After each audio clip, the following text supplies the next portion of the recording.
All right, today's topic is slope landings. So the first thing I'm going to do is I'm going to z-axis a flight page, okay, because you got to have a flight page up for this landing.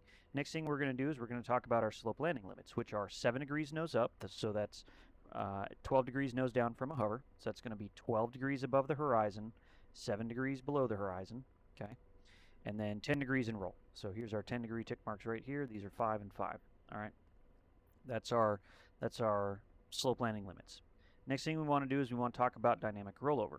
Requires a pivot point, which is going to be your main landing gear, a rolling motion, which is going to generally be the result of the helicopter settling or kind of naturally rolling in the downslope direction, or poor pilot technique with a high power setting, doing a lot of left-right cyclic or a lot of left-right pedal applications and stuff like that. So you want to be real gentle on the pedals, real gentle on the left-right cyclic. And then exceeding the critical rollover angle of the helicopter, which is going to be influenced by the amount of power applied, the rate at which you're causing the helicopter to roll, etc. So smooth, smooth, smooth. That's what we're after here. All right. Next thing what we want to do, I'm going to go ahead and release this parking brake real quick.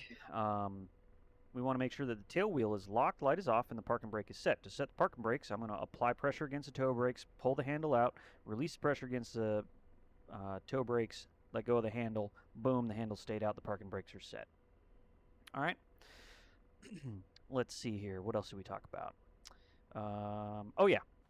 Prior to positioning the helicopter over our slope landing area, we want to make sure that we take a good look at it. We want to really look at it, make sure that there's no rocks, trees, shrubs, anything like that that could potentially reach up and poke the belly of the helicopter, because, you know, that would be bad, right? We don't want to damage the helicopter in doing this.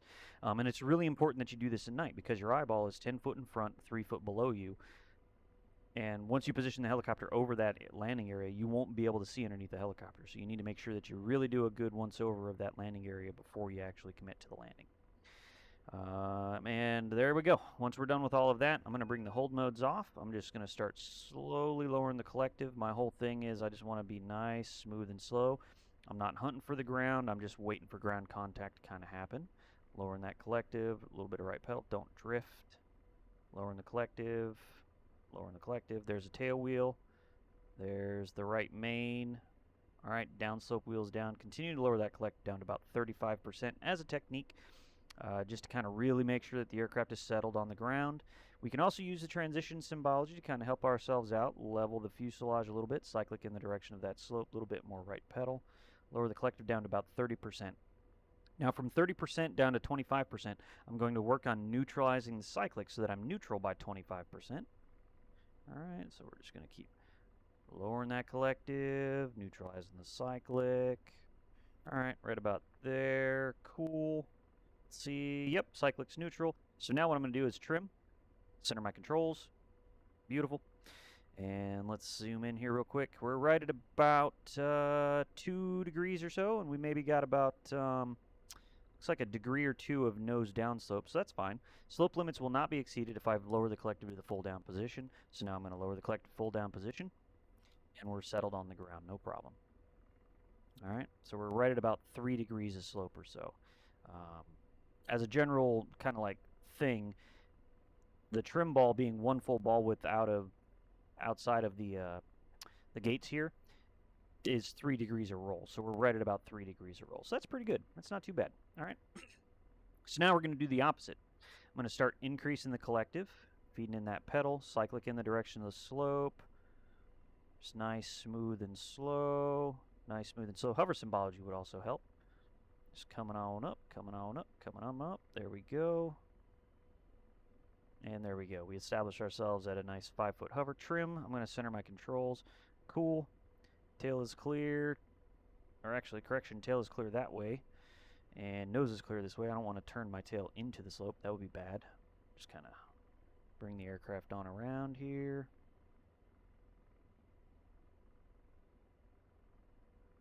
Okay, keep coming around. Eee. All right, a little bit of pedal to stop right there.